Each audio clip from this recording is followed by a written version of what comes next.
Joining us now is former RNC chair and Fox News political analyst Reince Priebus. Hello, Reince. Hopefully you're not going to have to pay any taxes for the Super Bowl, but it's the nuttiest story I've ever seen. Watch tax. We might have a tax for watching the Super Bowl pretty soon. You never know. So, Reince, on this show Monday, our good friend Newt Gingrich said that if the midterms were held today, the Republicans would lose. All right. Now, the Texas state Senate election was a bad harbinger. It was like a 31-point swing, something like that, I believe. Other local elections have shown that. I wanted to get your take on it because I just don't think that the president and Republicans in general are making the strong case. They've got a red-hot economy. They've got these popular Trump savings accounts that can help minority groups and so forth. But they're not getting it out there. They're not using repetition. And they've got a tall, they've got a tall mountain to climb. What do you think about this? Well, Larry, look, I don't know if Newt's right or not. The one thing that I do know, if I had to write a book about elections, I would just tell you nothing makes sense. Because the truth is, if you go back to 2016, all the pundits said, oh, Trump's not going to win, he won. 2018, the Republicans didn't do as bad as they thought. 2020, it was supposed to be a blowout and Biden was going to win easily. That didn't happen. 22, Republicans were going to have this great red wave. You remember that? Well, that didn't happen. 24 was going to be close. Trump blew Kamala Harris away. So what I do know is that, number one, the election is not held today, so that's good news, I think, for the Republicans. But number two, I think one of the things that the president's really good at is focusing in on 80% issues. And you're starting to see the White House doing that again on illegal immigration. Look, I think that people here illegally, they shouldn't be here. But that's not, sometimes, political momentum hits, the legal limits hit political limits, right? So what do they come down to? It comes down to momentum, and that's also the movement on the ground. So wherever there's momentum, there's a movement. So you have to have momentum. You have to have money. And right now, Republicans have about a 10-to-1 money advantage. And then it comes down to message. And that's what you guys have been talking about what is the message. And the message, if you think about America First and why it was so good, Larry, it's really just a bunch of 80% issues that people can agree on. I mean, Trump talked about what?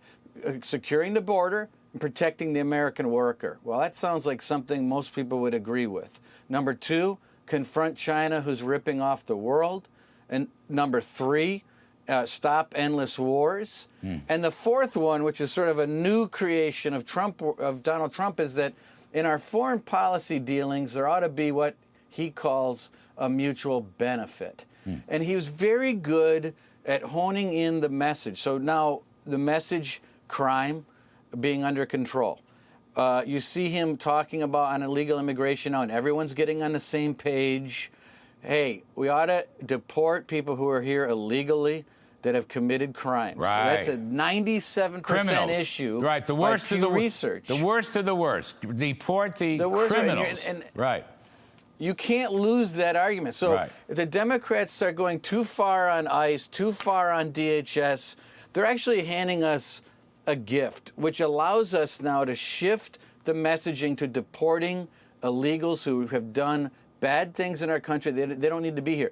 I think that more people should be deported because, number one, I don't think we should pay for them in our schools, our hospitals. A lot of them could care less about the United States. You lose your country like that. I get that argument. I'm not saying I'm not there with you. But what I am saying is we need to win. And the way you win is you message to an issue that 80% of the people can agree with. The other thing is you mentioned money. I mean, I put in my riff the Politico story today. Mr. Trump has at his disposal all of his PACs. He's got, $350 million, $375 million. That's a lot of money. I mean, that's really something. That's firepower is what that is. And I don't know if anybody's accounted for that yet, but it's going to pay off. Got to pay off. Well, Larry, look at the RNC and the DNC. I'm a former chairman of the RNC. Sometimes being good at being chairman is being in charge of a lot of boring things. Data, turnout, absentee ballots, finding the people where they're at, knocking on their doors. But that DNC, RNC disparity is unbelievable. It's like 100 million to 10 million. Plus the DNC's got 12 million in debt. So what the RNC is doing compared to the DNC on the heart and soul of getting people to the polls, the RNC is blowing the DNC away, and that matters. Last one, Reince. Again, keeping your RNC hat on. The SAVE Act, all right, you need a voter ID. You got to show proof of citizenship in order to vote. It's passed the House several times. John Thune was on Fox today. He favors the act, and I guess they'll probably vote on it. I mean, this is important. No, Democrats keep opposing. They don't want an ID card. They don't want proof of citizenship. Isn't that a good issue for the GOP? It's a great issue. I mean, think about what the Democrats' message is. What it comes down to, I've had these fights for years. What they will say is that, well, if you can't afford an ID, then that's not really fair to people who are less fortunate or poor. But the reality is, if you want to get Social Security, you want to get Medicaid, you want to get renter assistance, you want to get internet and a cell phone discount. If you Section 8 housing. You need to have a photo identification, right? And guess what else you have to do?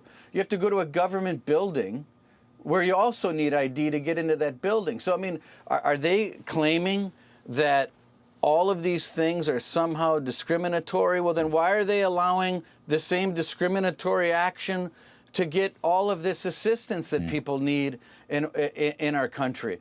Schumer talks about Jim Crow. I mean, the reality is that is a total insult when you think about what that really means, to say that you ought to be able to say, here's who I am, this is where I live, and here's proof of that. And it's a no-brainer. It's an 85% issue across the board. There you go. Reince Priebus, thank you very, very much. We appreciate it.